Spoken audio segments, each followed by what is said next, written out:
So we have seen a couple of examples before for floating points. Let's see like other examples as well. Suppose the question is, what is the number, what number is represented by the single precision floating point? So for instance, we are giving you this ones and zeros, and we are saying that this is correspond to the IEEE format single precision. And we need to know like what would be the number that we would be able to read at the very end. As usual, we just need to put that on the IEEE format single precision. So of course, the very first one will be the sign. Then the next 8 will be for the exponent. And then the rest will be just for the fraction. And after that, we just need to apply in the equation, which is -1 the power of s, and then 1 plus the fraction multiplied by 2 to the power of exponent minus bias. That's all. So s here is 0, is 1. So basically this is here will be 1. The f here is all of these numbers, 0, 1, 0, 0, 0, whatever. So but that you can just write 0, 1. So it will be 1 plus 0, 1 in binary. Multiplied by 2 to the power of exponent. Exponent is that guy. If you transfer that to decimal, you will find that it is 129. And then the bias, it is 127. And we have explained how we can calculate the bias for that particular exponent. You need to be aware of that because you might see another number of bits in another exponent or in another format that you may be asked to actually read it as well. So 129 minus 127. So this is basically will just be 2. And the 1 plus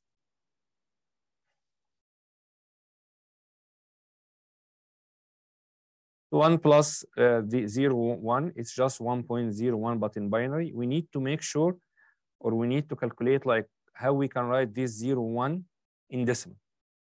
So at the very end, -1 to the power of 1 multiplied by 1.01 multiplied by that. Okay, so let's review or remind ourselves is how we can actually transfer 0.01 to decimal. Just back to the binary number. Suppose that I have a number like that, 1001. Of course, this has the power of 2 to the power of 0. This is 2 to the power of 1. This is 2 to the power of 2. This is 2 to the power of 2. And this is 2 to the power of 3, and so on. So it will be 1 multiplied by that, plus 0 multiplied by that, plus 0 multiplied by that, plus 1 multiplied by that. I'm assuming that every one of you already familiar with this transformation. How about if I have a point here and I have a number here? It's exactly the same thing as in decimal. What is the power after the point in decimal? 10 to the power of -1, and then 10 to the power of -2, and then 10 to the power of -3, and so on and so forth, correct? Here's exactly the same. The only difference that we are binary number, so the base is 2. So instead of 10 to the power of -1, it will be 2 to the power of -1, 2 to the power of -2, and so on and so forth. Applying this same rule to that guy, this is 0.01. So here 2 to the power of -1, 2 to the power of -2. So this means that it is 1 multiplied by 1 to the power of 2, which is 1 to the power of 4, which is 0.25. So actually 1.01 in binary, this is actually 1.25. And that's why we have it here as 1.25. Multiply this by that, that's -5. So that means if I will send you that number in IEEE format single precision, you should read that number. Or if I'm giving you that number, I'm asking you write that in the floating point format single precision, you have to get that particular number. Suppose we are asking you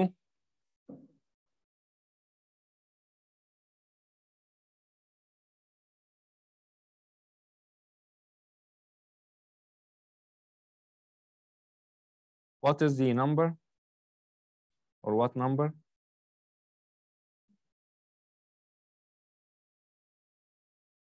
is represented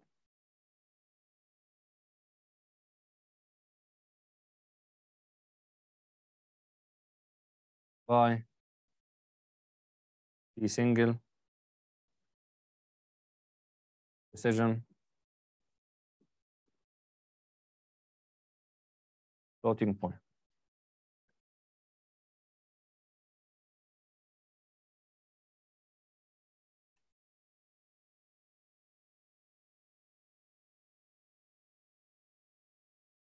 Suppose that we have a number like that, 1,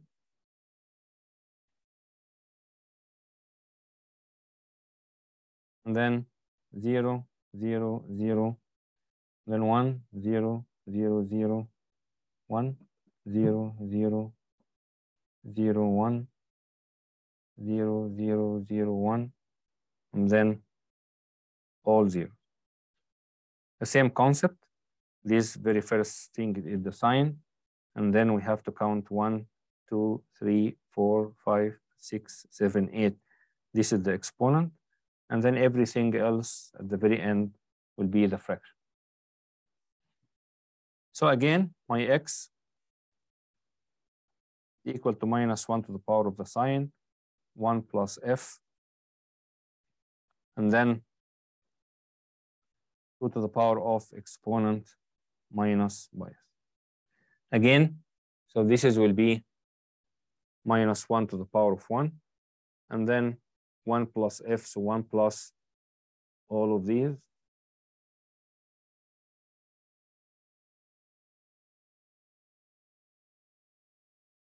Binary. 2 to the power of the exponents, basically that number, if you do the math, that number is actually 17.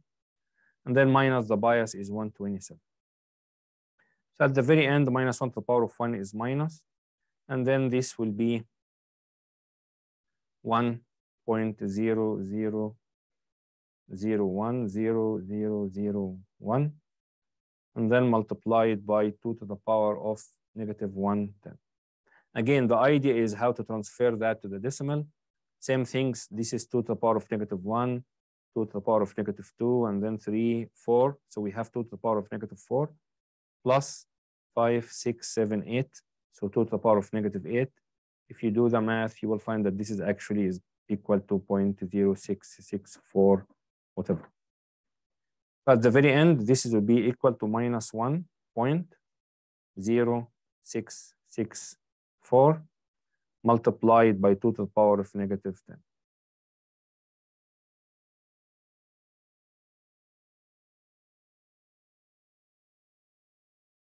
Suppose that I'm giving you that hexadecimal number.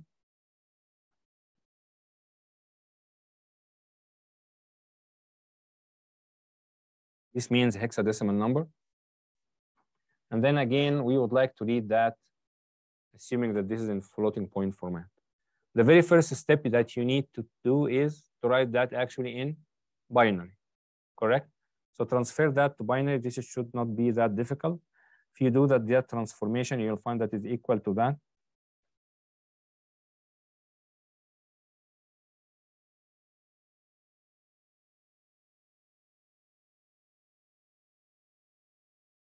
The same concept.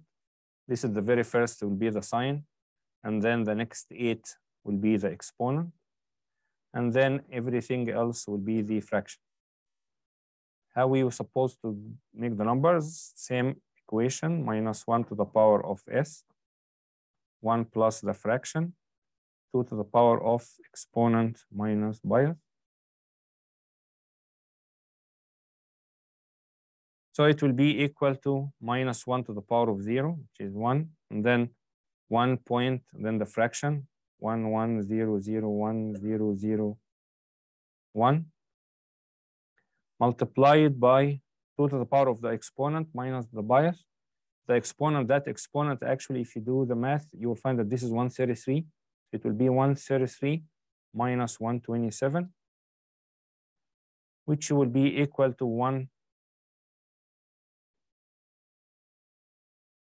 1.110010001 multiplied by 2 to the power of 6.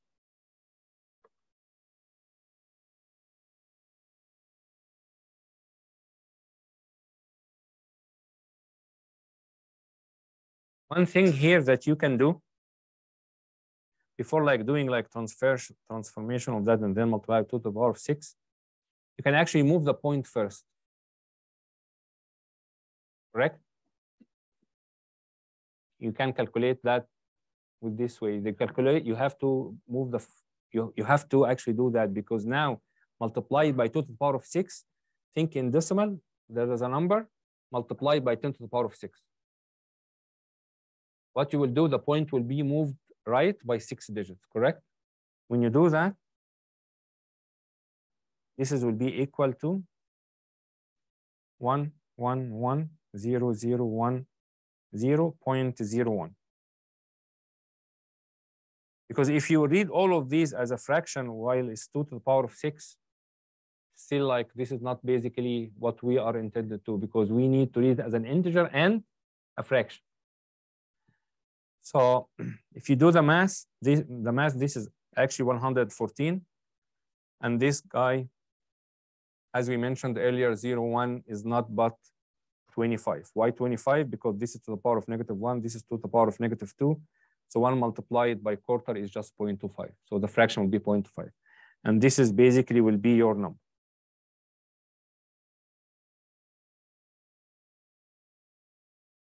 Of course, the minus, you can think of this as minus.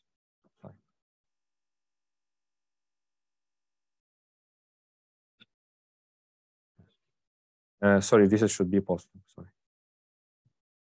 Because this is actually like that. Next thing that we need to highlight also is the floating point addition. So suppose that we have two numbers, let's say that number, and we would like to do the addition.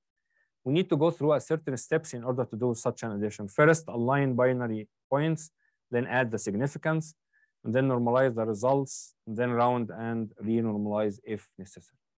So let's also see how we can do that step by step. So floating point addition.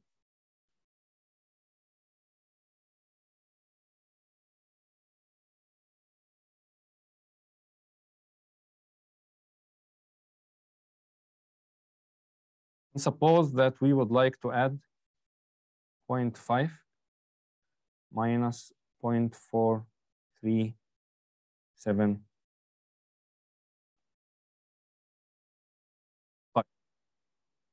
Also, just for now, assume that I didn't give you that as a fraction. I give it to you as a point, sorry, as a point something. This, I suppose that I give you this as a fraction, -7 divided by 16. And we'll understand later on why I'm giving you this, just to teach you another trick. First of all, align the decimal points.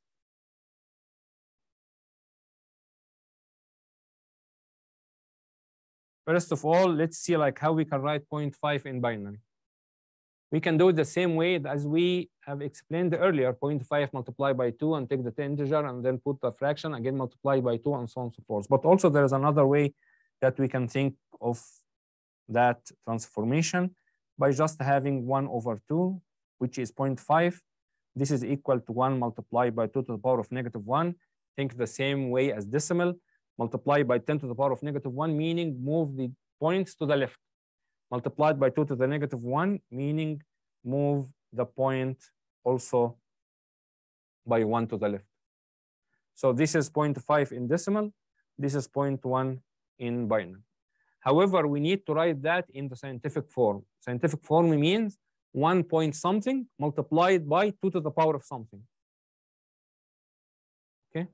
So this actually needs to be written that way, 1.0 multiplied by 2 to the power of -1. Okay, so now we know that this is transformed to that. Let's take that other number, -0.4375. Again, we can do the transformation by just multiplied by 2, take the integer, and then the fraction multiplied by 2, the same things as we did earlier. However, we'll show you also another trick. Suppose that we know that this is actually that number, -7 to the power of 16, meaning that it is -7 divided by 2 to the power of 4. How we can write -7 in binary? It is just -111. And 2 to the power of 4 means it is multiplied by 2 to the power of -4. Again, with the same concepts. I have a binary number multiplied by its base to the power of -4. So that means that the point is moving left by 4 digits. If this is the case, so that will be equal to -0.0111 But in the scientific format, we can write it, this is that way, 1.10 multiplied by 2 to the power of -2. So these are the two numbers that I'm interested in right now to add. This is the first, and that is the second. So we need to add these two numbers. However, we need to make the alignment first. I need to align both of them to have the decimal in the correct place. But when I do that, I align both of them to the number that has actually the smaller exponent, but smaller exponent, just like you can think of this as just the absolute value.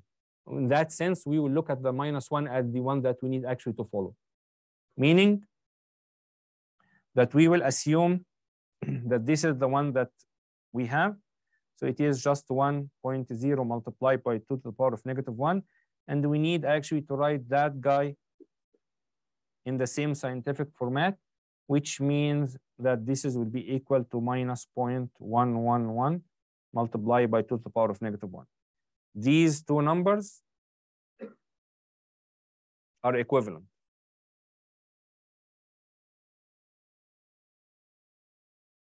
Correct? So now we will add this with that. Since this is to the power of -1 to the power of -1, so now we can actually easily add both of them, just like to make sure that we will have the digits in the correct place. So now this guy here is -0.111 multiplied by 2 to the power of -1.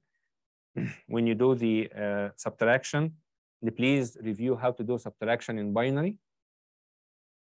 You will get that this is equal to 0.001 multiplied by 2 to the power of -1. But you can think of that the same way when you do actually the subtract in decimal, that you borrow 1 and this one, when you add it there, will be with the base of that which is 10 and everything else will be the 9, correct? You can think of this that way, that when you will borrow a 1, actually this will be with the base 2, so it will be 2, and then anything in the between will be with 1, correct? The same concept, and that's why like will be 2 minus 1 will be 1, but then 1 minus 1 is 0, 1 minus 1 is 0, and so on, so you'll get the same number. Same way, but review it if you didn't recall how to do. I have explained it quickly, but if you don't remember, please review that. So now I have that this is the results. The second thing, so this is 2. So this is 1 align. 2 is just do the addition. So add significant. And then after that, normalize the sum.